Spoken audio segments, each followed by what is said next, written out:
لو چھین لو یہ ہم ہیں، یہ قبضہ ہے ہمارا، دریا ہے ہمارا، دریا ہے بخشش کی راہ مومنو آسان بنا لو، بخشش کی راہ مومنو آسان بنا لو، اپنے لیے نجات کا سامان بنا لو۔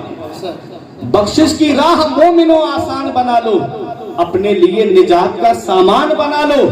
دنیا کی کتابوں پہ نظر بعد میں رکھنا، بچوں کو پہلے حافظ قرآن بنا لو۔ دنیا کی کتابوں پہ نظر بعد میں رکھنا، بچوں کو پہلے حافظ قرآن بنا لو۔ بچے کو قرآن کی تعلیم دو، اپنے بچوں کو دینی تعلیم دو، پہلے اپنے مذہب کی تعلیم دو۔ اگر مدرسے میں نہیں بھیجا اپنے بچے کو، دینی تعلیم نہیں دلائی اپنے بچے کو، تو وہ کیا کرتا ہے؟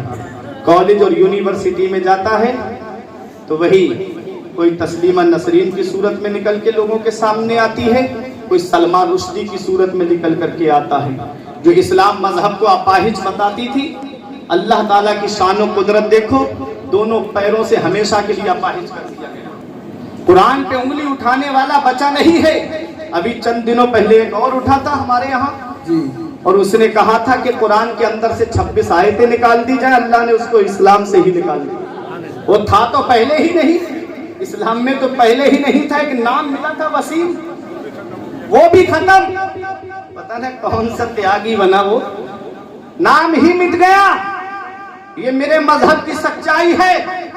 جس نے قرآن پہ انگلی اٹھائی، اسلام پہ انگلی اٹھائی، اس کا نام صفحہ ہستی سے مٹ گیا، اس کا نام زمین سے مٹ گیا، اور مرنے کے بعد پتہ نہیں اس کا کیا حال ہوگا۔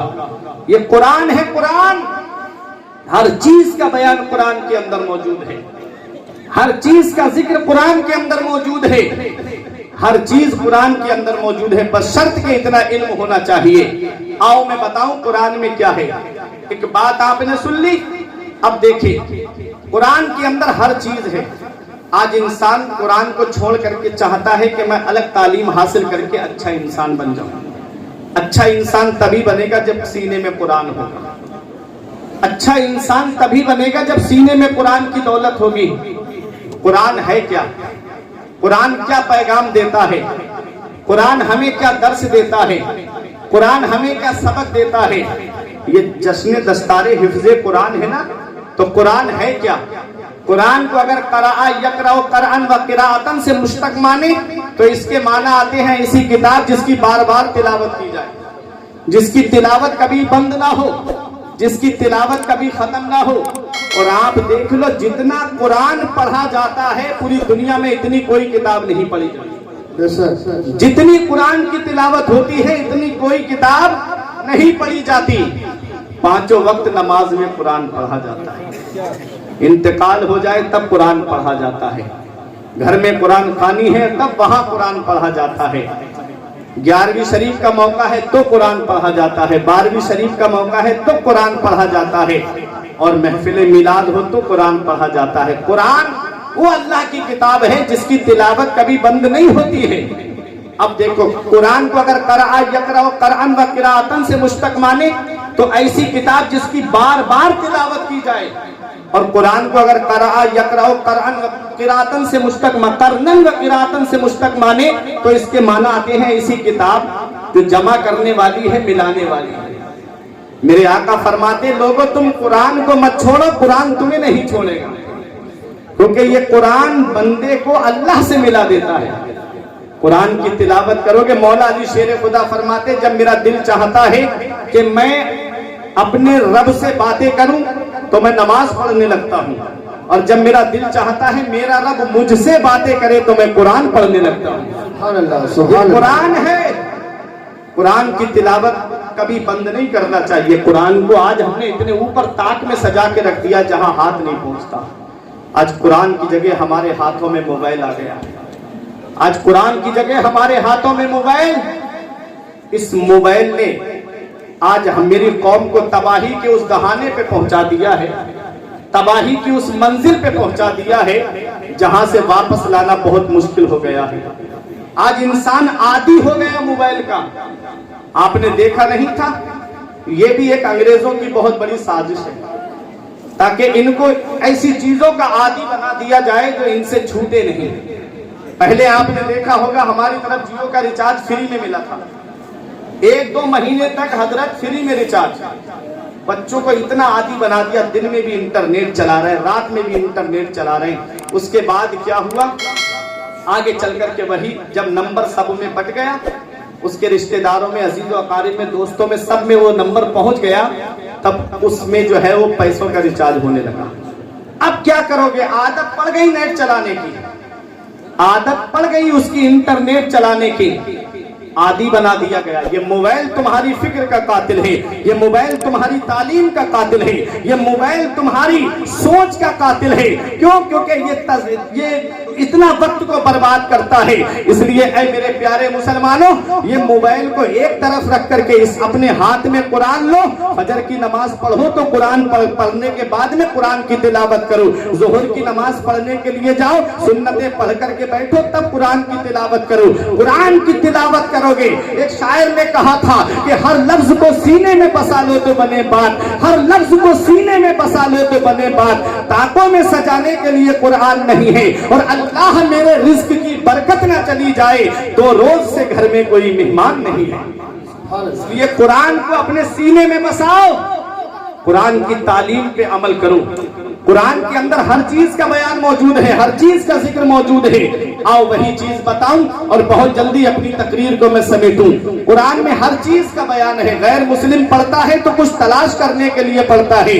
آؤ ذرا دیکھو، قرآن کے اندر ہر چیز کا ذکر ہے۔ آپ نے دیکھا ہو، سنا ہوگا، اور جو کالج سے تعلق رکھتے ہیں، یونیورسٹی سے تعلق رکھتے ہیں، جو عصری تعلیم سے تعلق رکھتے ہیں، وہ بخوبی جانتے ہیں۔ اور الحمدللہ یہ شہر کا جلسہ ہے نیپال کے، پڑھے لکھے لوگ، صلاحیت لوگ یہاں پر بیٹھے ہوئے ہیں۔ میں اب آپ کی توجہ چاہتا ہوں، 1969 کے اندر 3 لوگ چاند پر گئے تھے۔ کتنے لوگ گئے تھے؟ 3 لوگ چاند پر گئے تھے 1969 کے اندر۔ کیا اس کا ذکر قرآن میں آیا ہے؟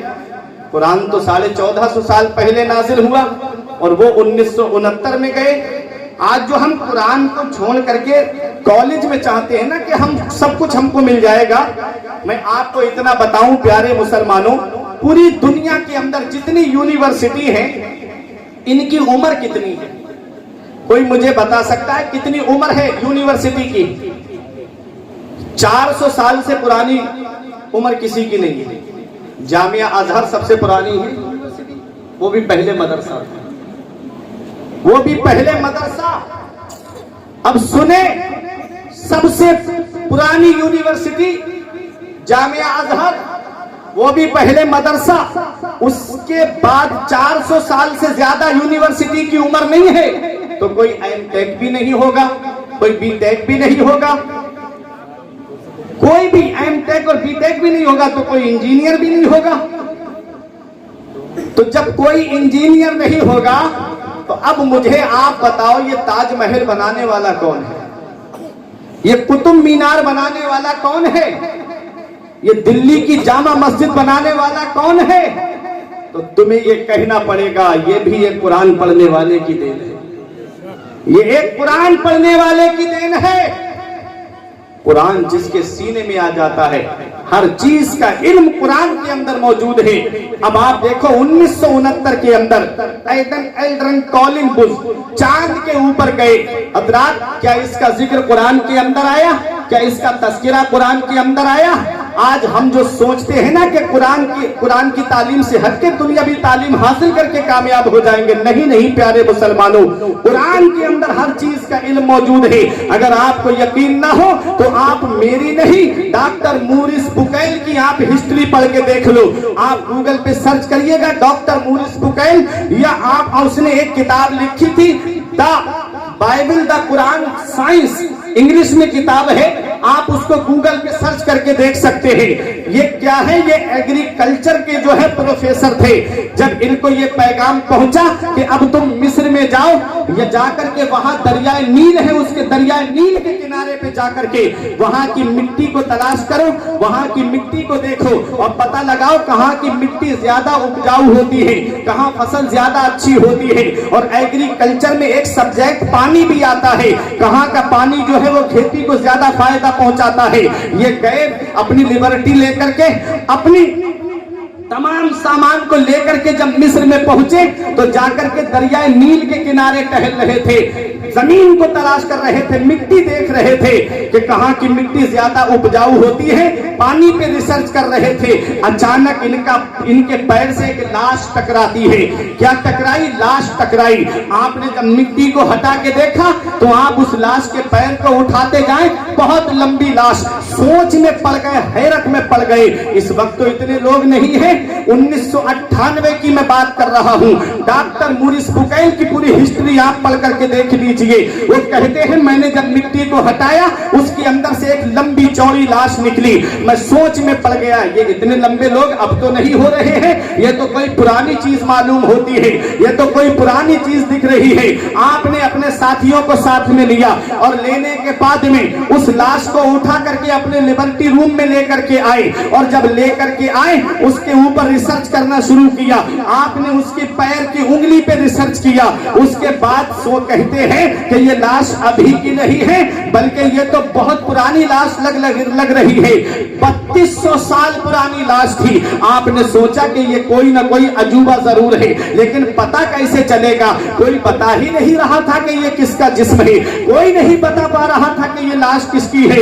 حیرت میں پڑ گئے. بولے اس کا تعلق دھارمک لگتا ہے، اس کا تعلق کوئی مذہب سے لگتا ہے. کہتے ہیں کہ میں نے پوری بائبل پڑھ لی لیکن مجھے کہیں اس کے بارے میں نہیں ملا. کہتے ہیں میں سوچ میں پڑ گیا. پھر میں نے ایک عالم صاحب کو بلایا اور بلانے کے بعد میں نے کہا آپ مجھے قرآن پڑھ کے سنائیے. کہتے ہیں پہلے میرے کنیسہ میں رہنے والے سنٹانے گرجا گھر میں رہنے والے ہمارے گروؤں نے یہ کہا تھا کہ قرآن کو نہیں پڑھنا چاہیے کیونکہ قرآن اللہ کی کتاب نہیں ہے بلکہ قرآن محمد کا اپنا گڑا ہوا کلام ہے. اللہ اکبر. یہ قول کون کر رہا ہے؟ یہ عیسائی کر رہے ہیں. اور یہی قول جو ہے وہ مکے کے کفار نے کیا تھا کہ رات کو حجرہ عائشہ میں بیٹھ کر کے محمد صلی اللہ علیہ وسلم چند عربی کے جملے جوڑتے ہیں اور باہر آ کے ہم کو سنا کر کے کہتے ہیں کہ یہ اللہ کا کلام ہے، یہ اللہ کا کلام ہے، یہ قرآن ہے جو میرے اوپر نازل ہوا ہے. جب کفار مکہ نے قرآن کی عظمت کا انکار کیا تھا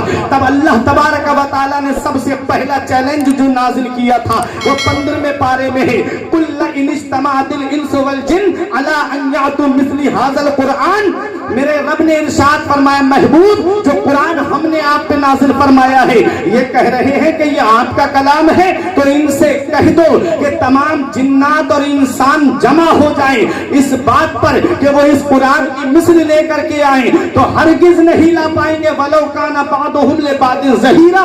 اگرچہ ان میں کا بعض کا تعاون کرے، مدد کرے. حضرات پہلا چیلنج قرآن میں دیا گیا. میرے آقا نے پڑھ کر کے سنایا. تم کہتے ہو کہ یہ قرآن میرا کلام ہے، اللہ کا کلام نہیں ہے، تو اس قرآن کی مثل بنا کر کے لے آؤ. کوئی بنا کے نہیں لا پایا. پھر دوسرا چیلنج قرآن میں نازل ہوا جس کا ذکر 11ویں پارے میں آیا ہے. محبوب یہ پورا قرآن کیا لا پائیں گے؟ قرآن میں 114 سورتیں ہیں. محبوب ان سے کہہ دو اس میں سے 10 سورتوں کی مثل بنا کر کے لے آئیں. قرآن کہتا ہے کہ وہ 10 سورتیں بھی بنا کر کے نہیں لا پائے. جب کفار مکہ خاموش ہو گئے تو میرے آقا نے چیلنج کو ہلکا کر دیا. اب آخری چیلنج نازل ہوا جو پہلے پارے میں ہے.